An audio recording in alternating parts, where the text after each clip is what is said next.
puchero guys, pork puchero. So ito yung ingredients natin guys. Siyempre yung bida yung ating pork. Then potato, cabbage, our baggy beans, banana, tomato, garlic, onion, and then our tomato sauce.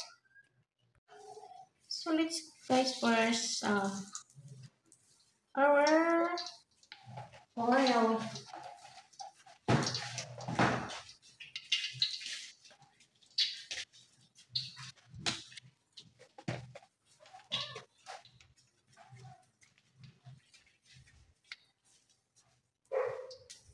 Let's saute our garlic and onion.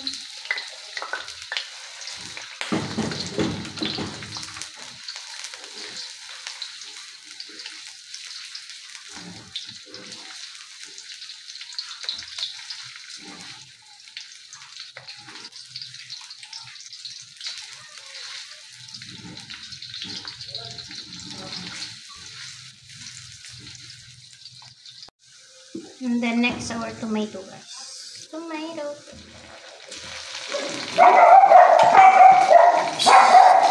So noisy. So cool.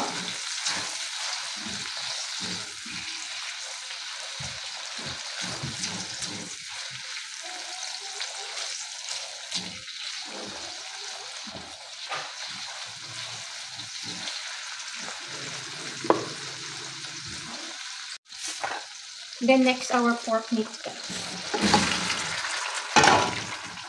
Pork meat.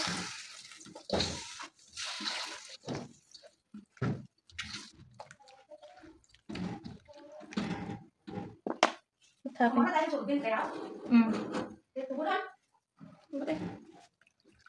Next is our tomato sauce guys.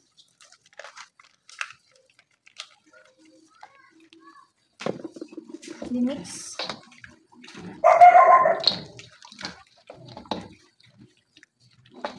Mix it. And then let's add some water. Maybe two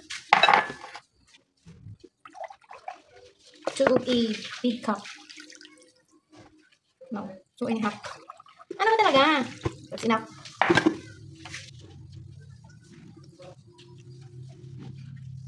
Then cover.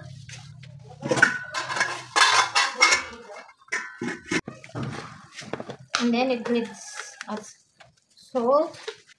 And then our seasoning mix. Let's check if our meat is.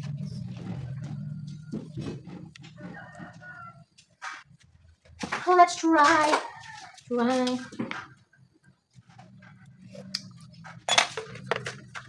Let's add some salt. The next is our banana. Let's add all together guys. Next is our potato.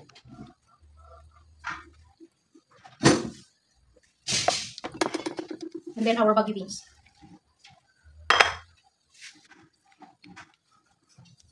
And then cover it. Let's cover it and let it boil. Then let's add 4 cubes. 4 cubes guys.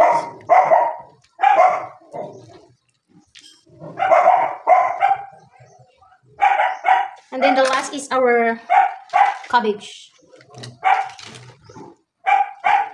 A lot of cabbage. Because I love cabbage. I love cabbage guys. Shh. There's so noisy. And then of course our bell pepper. And then where is our? And then cover it. Let's check our cabbage guys. Spinach. Luto na siya guys. This is my version of pork puchero. So I don't have a tomato paste. Masarap to pag may tomato paste pa. Then turn it off guys. And it's done guys. Ayan, luto na yung ating pork puchero guys. On version ko lang to. Marami kasing version nitong pork pochero eh. So this is Bella's version. Char. Ayan, luto na yung ating pork pochero, guys. On version ko lang to. Marami kasing version nitong pork pochero eh. So this is Bella's version. Char.